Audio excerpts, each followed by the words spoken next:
मेरे प्यारे हिंदी के प्रतियोगी छात्रों, हिंदी वागधारा चैनल में आज आपका पुनः स्वागत है। एक नई श्रृंखला के प्रश्नों के साथ, एक नई उम्मीद और अपेक्षा के साथ कि आप अपनी तैयारी को सुदृढ़ कर रहे होंगे और इस उम्मीद और अपेक्षा के साथ कि हिंदी में आप पूर्णांक की ओर अग्रसर हो रहे हैं और इसी उम्मीद और अपेक्षा पर खरे उतरते हुए अगर आप इन प्रश्नों का श्रृंखलाओं के प्रश्नों का अध्ययन कर रहे होंगे तो आपकी हिंदी में ज़रूर मजबूती आएगी। इसका एहसास आपको स्वयं से हो रहा होगा यदि आप शुरू से अंत तक इन प्रश्नों का अध्ययन आप कर रहे होंगे। आइए इस श्रृंखला के पहले प्रश्न की शुरुआत हम लोग करते हैं। आज का पहला प्रश्न है, हिंदी वर्णमाला में या व को किस रूप में जाना जाता है? ए अर्धस्वर, बी विपरीत स्वर, सी दीर्घ स्वर, डी कोई नहीं। तो हम या और वा को जानते हैं जो अर्ध स्वर के रूप में जाना जाता है, इसलिए विकल्प ए हमारा सही हो जाता है। प्रश्न नंबर 2, किसने छल को 34वें संचारी भाव के रूप में माना? आचार्य देव, आचार्य भामह, मम्मट, रामचंद्र शुक्ल। यह प्रायः छोटी से बड़ी परीक्षाओं में सब में पूछता है। तो 33 संचारी भावों की संख्या तो हम जानते हैं, लेकिन एक ऐसे आचार्य हुए हैं आचार्य देव जिन्होंने 34वां छल को 34वां संचारी भाव माना, इसलिए विकल्प ए हमारा सही हो जाएगा, आचार्य देव। प्रश्न नंबर 3, किसने चकपकाहट को संचारी भाव जैसा माना? ए रामचंद्र शुक्ल, बी आचार्य देव, सी भामह, डी कोई नहीं। तो आचार्य पंडित रामचंद्र शुक्ल ने चकपकाहट को संचारी भाव नहीं बल्कि संचारी भाव जैसा माना, इसलिए विकल्प ए हमारा सही हो जाता है। प्रश्न नंबर 4, अशुद्ध तद्भव तत्सम युग्म है? ए राई का राजिका, सही है। शक्कर का शर्करा, ये भी सही है। सी सोंठ का सुष्ठी, ये तालव्य सा होना चाहिए, दंती लिख दिया गया है भूल से, तो सुष्ठी ये भी सही है। डी सुअर का सुकर, तो सुअर का सूकर होता है, यहाँ तालव्य सा होता, बड़ा वो होता तो सुकर सही हो जाता है। सुकर माने तो होता है सरल कार्य, इसलिए अशुद्ध है, विकल्प डी। प्रश्न नंबर 5, जिस स्त्री के पुत्र और पति दोनों ना हो वाक्यांश का एक शब्द है? ए पुरंदरी, बी अवीरा, सी सबीरा, डी कोई नहीं। तो सबीरा से कोई मतलब नहीं, अवीरा जिस स्त्री के पुत्र और पति दोनों ना हो उसका वाक्यांश का एक शब्द बनता है अवीरा, और जिस स्त्री के पुत्र और पति दोनों हों उसके वाक्यांश का शब्द बनता है पुरंदरी, पुरंदरी, इसलिए अवीरा जिसके ना हो यही सही है। प्रश्न नंबर 6, अज्ञातवास में बृहन्नला नाम किसका था? अर्जुन, युधिष्ठिर, नकुल, भीम। तो बृहन्नला अज्ञातवास के समय नाम था अर्जुन का, इसलिए विकल्प ए हमारा सही हो जाएगा। प्रश्न नंबर 7, भरपूर में समास है? ए द्वंद्व, बी द्विगु, सी अव्ययी भाव, डी तत्पुरुष।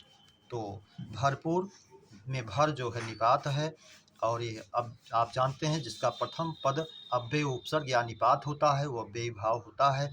तो भरपूर पूरा भर के, इसी तरह आपका और परीक्षाओं में पूछता है भरपेट, भरसक पूछे तो आप अव्ययी भाव में ले जाएंगे, विकल्प सी हमारा सही हो जाएगा।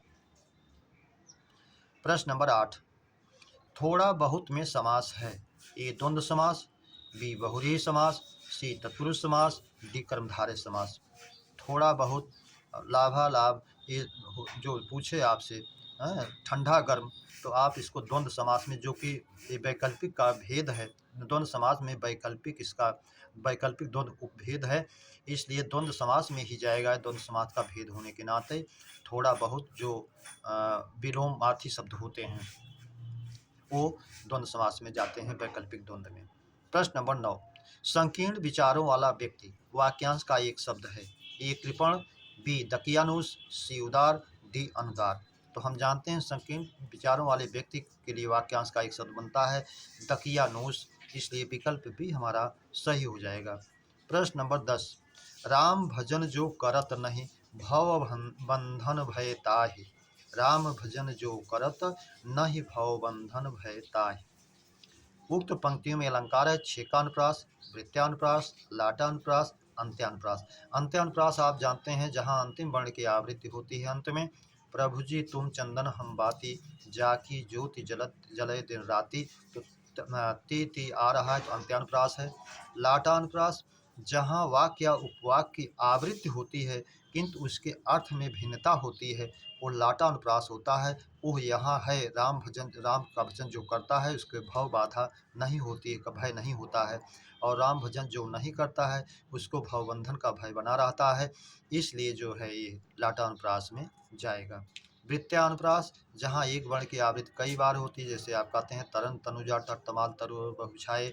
छेकानुप्रास, जहाँ एक वर्ण की आवृत्ति एक से अधिक बार होती है, 2 बार, यानी एक बार मूल और एक बार और, सूर समर करनी करहीं, इस तरह से जो है छेकानुप्रास में जाता है, इसलिए जो है हमारा सही हो जाएगा लाटानुप्रास। प्रश्न नंबर 11, लुंठित प्रकंपित या कंपन जात वर्ण है हा, विकल्प बी ला, विकल्प सी रा, विकल्प डी वा।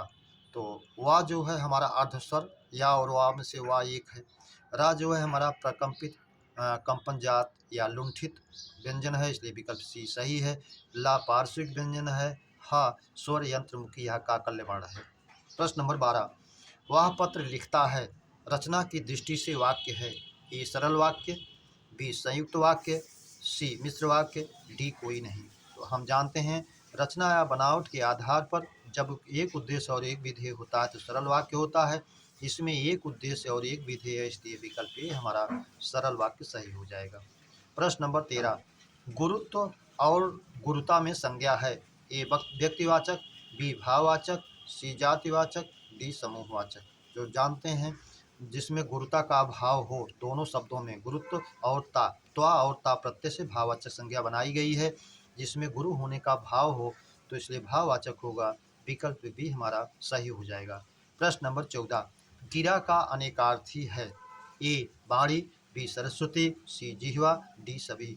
तो गिरा का अनेकार्थी हम जानते हैं बाणी सरस्वती जिह्वा तीनों होता है, इसलिए विकल्प डी हमारा सभी सही हो जाएगा।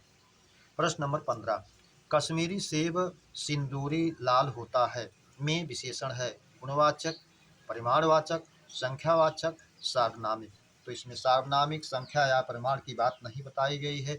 सेब की विशेषता कश्मीरी स्थानवाचक के रूप में जो गुणवाचक का भेद है, सिंदूरी लाल, लाल का सिंदूरी प्रविशेषण है, तो इसमें विशेष केवल एक है सेब, कश्मीरी और सिंदूरी लाल उसका विशेषण है, और सिंदूरी लाल जो है ये रंग भेद में जाएगा गुणवाचक के अंदर, ये स्थानवाचक भेद में जाएगा स्थानवाचक में, दोनों गुणवाचक वाचक के भेद हैं, इसलिए विकल्प ए में जाएगा गुणवाचक। आप ये भी जानते हैं गुणवाचक विशेषण के 7 भेद होते हैं जिसकी चर्चा की जा चुकी है, तो आपसे संख्या भी कभी कभी पूछता है तो आप 7 माने। प्रश्न नंबर 16, प्रतिशब्द पर्याय है, ए विलोम का, बी तत्सम का, सी पर्यायवाची का, डी समश्रुति का।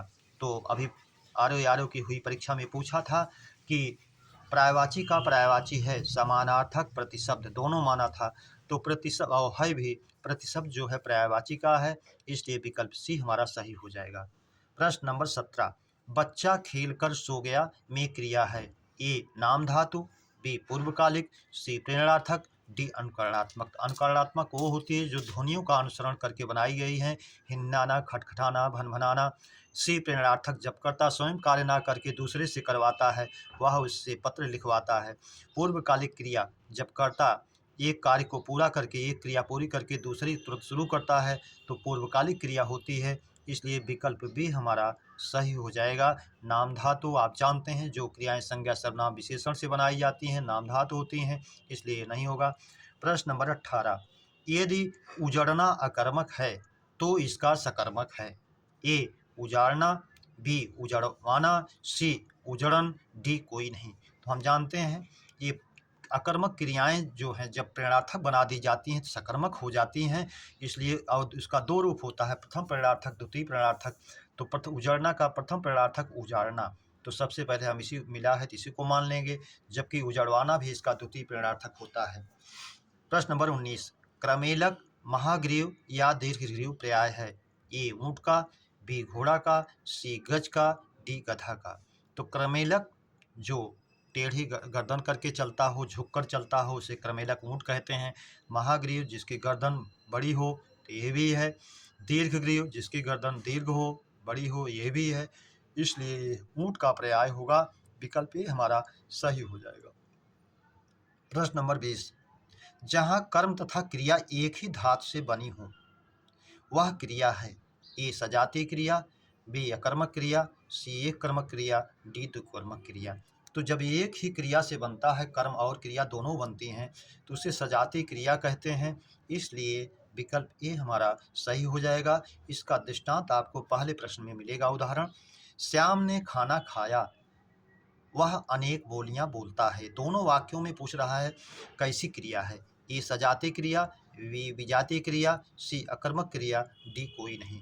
तो अब इसमें दोनों वाक्यों में खाना खाया, बोलियां बोली। खा क्रिया से खाना भी बना, खाया भी बना। बोली क्रिया से बोलना से बोलियां भी बनी, बोलता भी बना।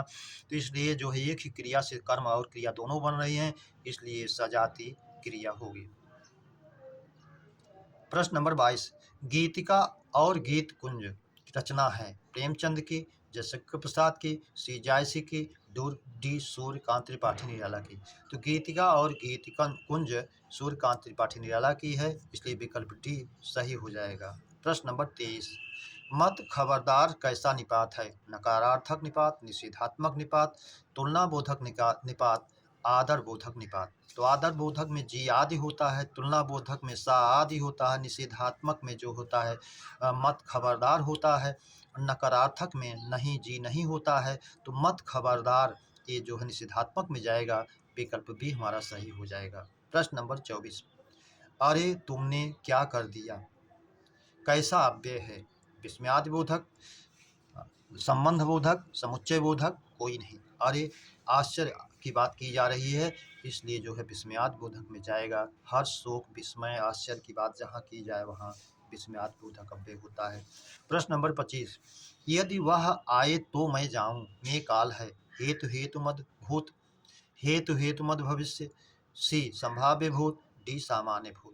तो जब वाक्य कंडीशनल होता है, शर्तात्मक होता है, यदि वह आए तो मैं जाऊं, भविष्य की बात कर रहा है, तो यहाँ जो है हेतु हेतु मद कंडीशनल है, शर्तात्मक है, इसलिए बी विकल्प भी हमारा सही हो जाएगा, हेतु हेतु मद भविष्य।